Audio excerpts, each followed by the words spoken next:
President. Senator from Idaho. Thank you.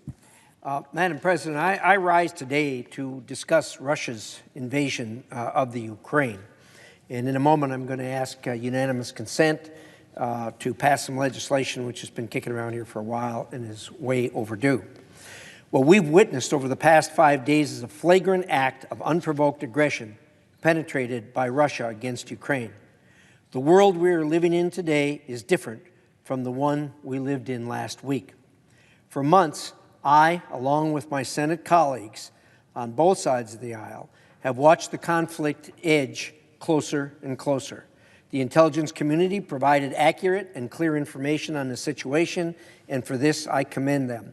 I also commend them for releasing the vast majority, if not all of the information they had in an attempt to deter Putin. That didn't work. However, there is no question we should have taken action sooner rather than later, and it's time to do so now in a much more aggressive fashion. In preparation for this invasion, many of my Senate colleagues and I drafted hard-hitting sanctions and called repeatedly for more lethal assistance for months.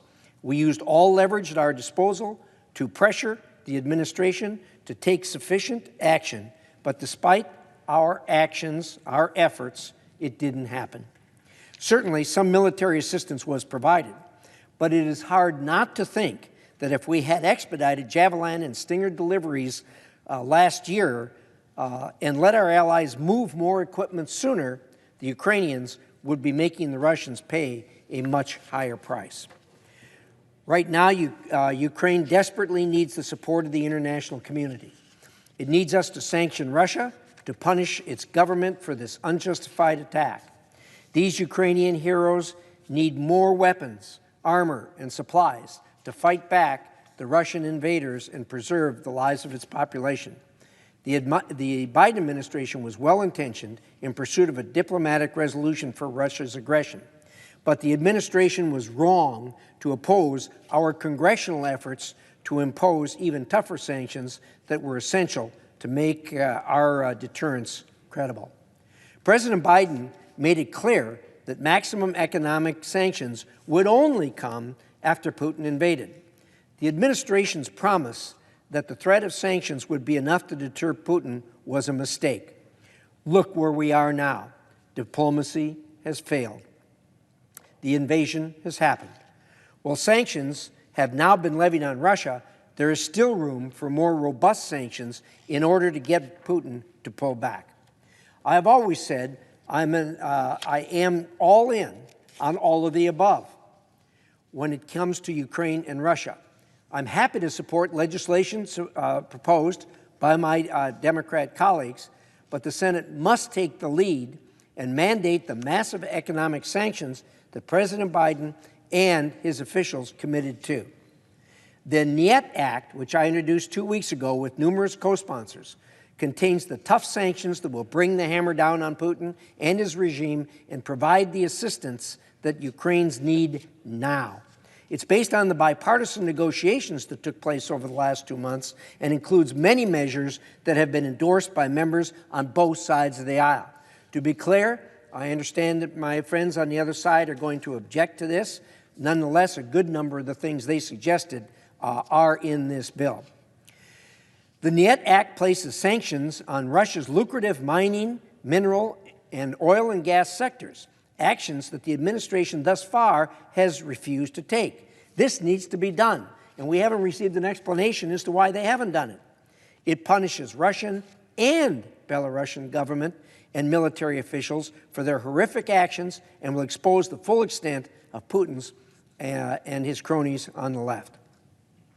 The bill sanctions 12 of the largest Russian banks and critically also imposes secondary sanctions on them, something the administration has yet to do. Secondary sanctions are critical to hurting the Russian economy.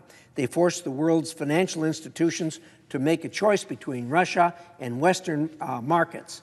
They will choose the West. Indeed, for their own good, they must choose the West. Russia will be isolated. When it comes to sanctions, I want to thank Senator Toomey for helping on that part of this bill, and he's going to talk about them in a minute in just a minute for just a period of time. NYET also increases the funding for military assistance to Ukraine, as well as other Eastern European nations, to Radio Free Europe, to Radio Liberty, the Global Engagement Center, and refills the President's drawdown account.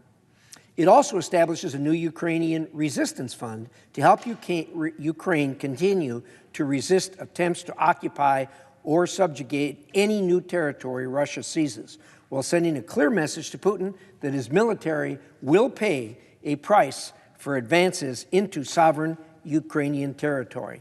Their resistance has been nothing short of awe-inspiring. That is the Ukrainian people themselves.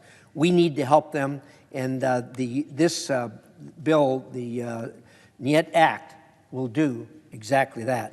I hope my colleagues across the aisle will put aside partisanship and join us today by passing this bill, which will impose crippling sanctions on Russia's most powerful people and which will support the people of Ukraine. All of us are moved by the Ukrainian people and their fight for freedom. And I know my Democrat colleagues can and have supported nearly all of these concepts at one time or another. I ask them to join me today. This is the most deliberative body in the world, we always say. Well, we've over-deliberated, and it's time to act. I want to yield the floor to Senator Toomey.